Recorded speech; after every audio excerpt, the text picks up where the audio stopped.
मंडळी नमस्कार. देश वाचवायचा की फक्त भावना पेटवत ठेवायच्या लोकांच्या, हा प्रश्न आज सामान्य माणूस विचारतोय. कारण एकीकडे पेट्रोल, डिझेल, गॅस, डाळ, तेल, शिक्षण, औषधं सगळं काही महाग होत चाललंय. रुपया सतत घसरतोय खाली, बेरोजगारी वाढते आणि दुसरीकडे देशात चर्चा कशावर चालली आहे हल्ली? तर मंदिर, मशीद, धर्म, बाबा बुवा, चमत्कार, हिंदू मुस्लिम आणि भावनिक भाषणं. तुम्हाला ठाऊक असेल, आपण भाषण ऐकलं असेल मोदींचं. हैदराबादमध्ये पंतप्रधान नरेंद्र मोदी यांनी केलेल्या भाषणानंतर पुन्हा देशात काल परवा 4 दिवसापासून अस्वस्थतेचं वातावरण तयार झालं आहे. आणि याच पार्श्वभूमीवर राज ठाकरे यांनी मोदींना अगदी खुलं पत्र लिहिल्याची चर्चा अख्ख्या महाराष्ट्रात गाजत आहे. कारण मंडळी, प्रश्न आता फक्त राजकारणाचा नाही, तर देशाच्या भविष्याचा फार मोठा गंभीर प्रश्न होऊन बसलेला आहे. तुम्हाला ठाऊक आहे, आज सामान्य माणसांच्या मनात कोणती भीती आहे? त्यांना काय वाटतं? आपला देश नेमका कुठे चाललाय? हा प्रश्न प्रत्येक कुटुंब आपल्या देशात विचारतंय. कारण जेव्हा अर्थव्यवस्था मजबूत असते तेव्हा सरकार विकासाच्या भाषेत बोलत असतं, तुम्हाला ठाऊक आहे. पण जेव्हा अर्थव्यवस्थाच कमकुवत होऊ लागते तेव्हा भावनांचं राजकारण वाढतं. गेल्या काही वर्षात आपण हे सतत पाहतोय. बेरोजगारीवर चर्चा नाही, शेतकऱ्यांच्या आत्महत्यांवर चर्चा नाही, रुपयाच्या घसरणीवर चर्चा नाही, पण धर्माच्या मुद्द्यावर मात्र देशाला रात्रंदिवस पेटवून ठेवलं जात आहे.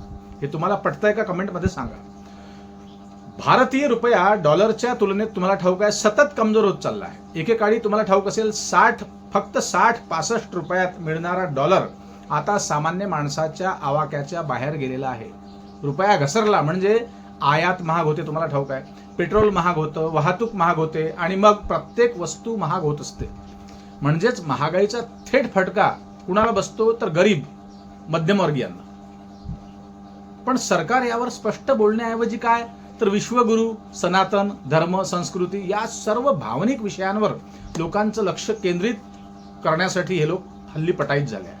अशी टीका विरोधकही सतत करतायत, दररोज करतायत. पण इथे एक महत्वाचा प्रश्न आहे, देशाची ही परिस्थिती फक्त मोदी सरकारमुळे निर्माण झाली आहे का, की खरंच जगभरात आर्थिक मंदीच आहे? सत्य काय आहे ते जाणून घ्या. सत्य हे आहे की जागतिक स्तरावर आर्थिक संकट आहेच, यात दुमत नाही. कोरोना महामारीनंतर जगभरातील अर्थव्यवस्था हादरल्या.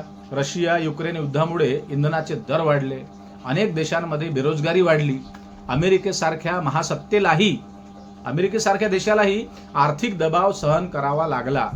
हे सगळ्यांच्या पुढे आहे. म्हणजे जागतिक मंदी हा एक मोठा घटक आहेच, हे नाकारता येत नाही. पण दुसरी नाण्याची बाजू काय आहे? मग प्रश्न असा निर्माण होतो की जर संपूर्ण जगत संकटात होतं तर भारतात धार्मिक ध्रुवीकरण एवढं का वाढवलं गेलं? कशासाठी? कारण काय होतं? लोकांचं लक्ष रोजगार, उद्योग, शिक्षण, आरोग्य या मुद्द्यांवरून हटवण्यासाठी धर्माचं राजकारण वापरलं गेलं का? कारण जेव्हा सामान्य माणूस बेरोजगारीवर प्रश्न विचारत असतो तेव्हा त्याला धर्माच्या नावावर भावनिक केलं जातं वेळोवेळी. असं हल्ली नेहमीच घडतंय. जेव्हा तो महागाईवर प्रश्न विचारतो तेव्हा त्याला इतिहासाच्या गोष्टी सांगितल्या जातात, त्याला भुरळ पाडली जाते इतिहासाच्या नावाने. आणि जेव्हा तो आर्थिक धोरणांवर प्रश्न विचारतो तेव्हा त्याला देशद्रोही ठरवलं जातं, अर्बन नक्सल त्याला म्हटलं जातं.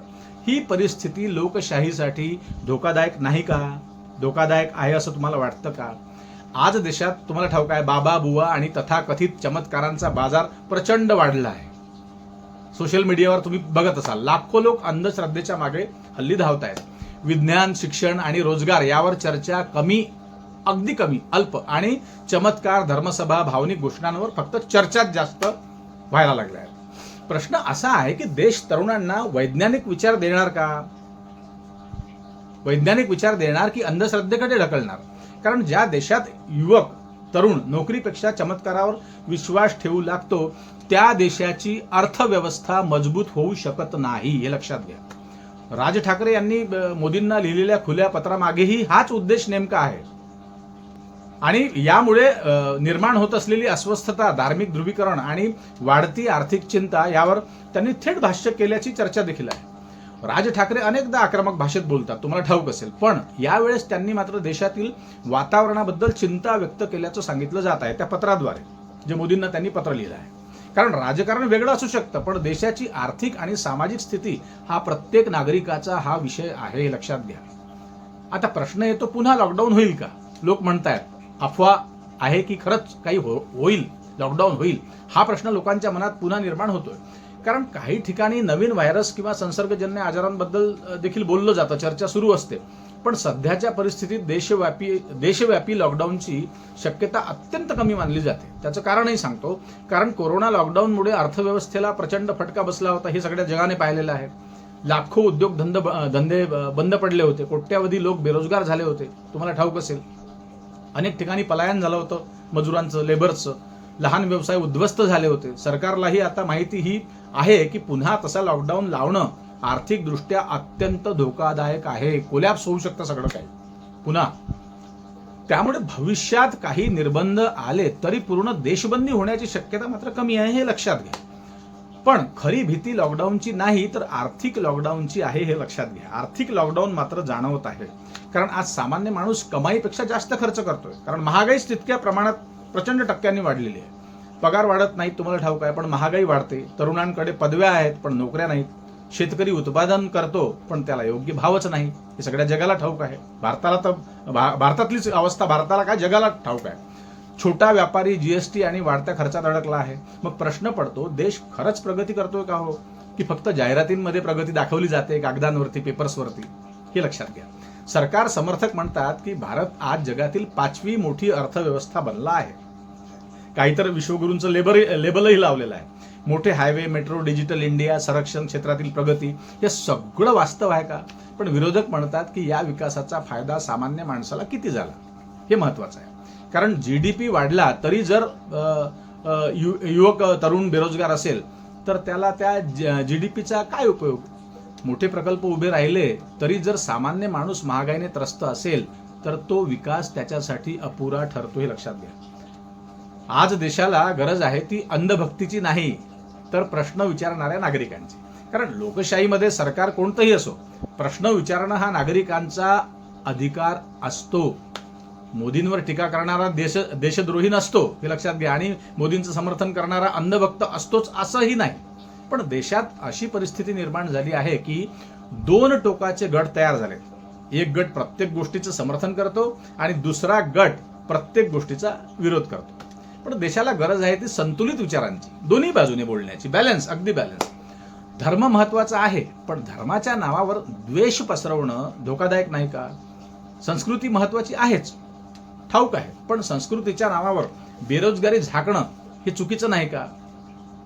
राष्ट्रवाद महत्वाचा आहे पण राष्ट्रवादाच्या नावावर आर्थिक प्रश्न दाबणं हे योग्य आहे का? कारण शेवटी देश मंदिराने नाही तर शिक्षण, उद्योग, विज्ञान, रोजगार आणि मजबूत अर्थव्यवस्थेने पुढे जात असतो. हे जगातली अनेक देशांची उदाहरणं आहेत मंडळी. आणि म्हणूनच आज देशात एक मोठा प्रश्न उभा राहिला, आपण भावनांच्या राजकारणात अडकून राहणार का? हे सामान्य नागरिकांना हा प्रश्न आहे की महागाई, रोजगार, शिक्षण आणि अर्थव्यवस्था यावर सरकारला तुम्ही जाब विचारणार आहात. कारण जर सामान्य माणूस आजही शांत राहिला तर उद्या परिस्थिती आणखी गंभीर होऊ शकते, हे लक्षात घ्या. देशाला घोषणांपेक्षा धोरणांची गरज आहे, हे समजून घ्यायला पाहिजे सामान्य नागरिकांनी. तुम्ही कुठल्याही पक्षाचे समर्थक असा पण तुम्ही आधी नागरिक आहात, हे लक्षात घ्या. आंधळ्या भक्तीपेक्षा वैज्ञानिक विचारांची गरज आहे, हे लक्षात घ्या. सायंटिफिक टेम्परामेंट ज्याला म्हणतात. आणि धार्मिक उन्मादापेक्षा आर्थिक स्थैर्याची देखील गरज आहे. नाहीतर एक दिवस असा येईल मंडळी की लोकांच्या हातात धर्माचे झेंडे असतील पण खिशात पैसे मात्र कवडी नसेल, लक्षात घ्या. अंधभक्तीच्या तीर्थाने खोटी आंघोळ करून पवित्र होण्याच्या आभासात गुंतून न जाता स्वतःला प्रत्येकाने प्रश्न विचारण्याची गरज आज येऊन ठेपली आहे आपल्या देशावरती, लक्षात. असो मंडळी, तुम्हाला काय वाटतं या विषयाबद्दल नक्की कमेंटमध्ये लिहा आणि जास्तीत जास्त लोकांपर्यंत हा व्हिडिओ शेअर करा. आपल्या चॅनलवर नवीन असाल तर सबस्क्राईब करा. आणि हो, आपल्या चॅनलला आर्थिक मदतीची अत्यंत आवश्यकता आहे मंडळी. हा तुमचा आवाज बनून बुलंद आवाज ठेवण्यासाठी हे चॅनल जर सुरू राहावं असं तुम्हाला वाटत असेल तर खाली जॉईन बटन दाबा आणि चॅनलचे सदस्य होऊन या चॅनलला मदत करा, हेल्प करा. पुन्हा भेटूच नवीन विषयावर बोलण्यासाठी, नव्या दिवशी नव्या दमान. तोपर्यंत नमस्कार. जय हिंद, जय महाराष्ट्र.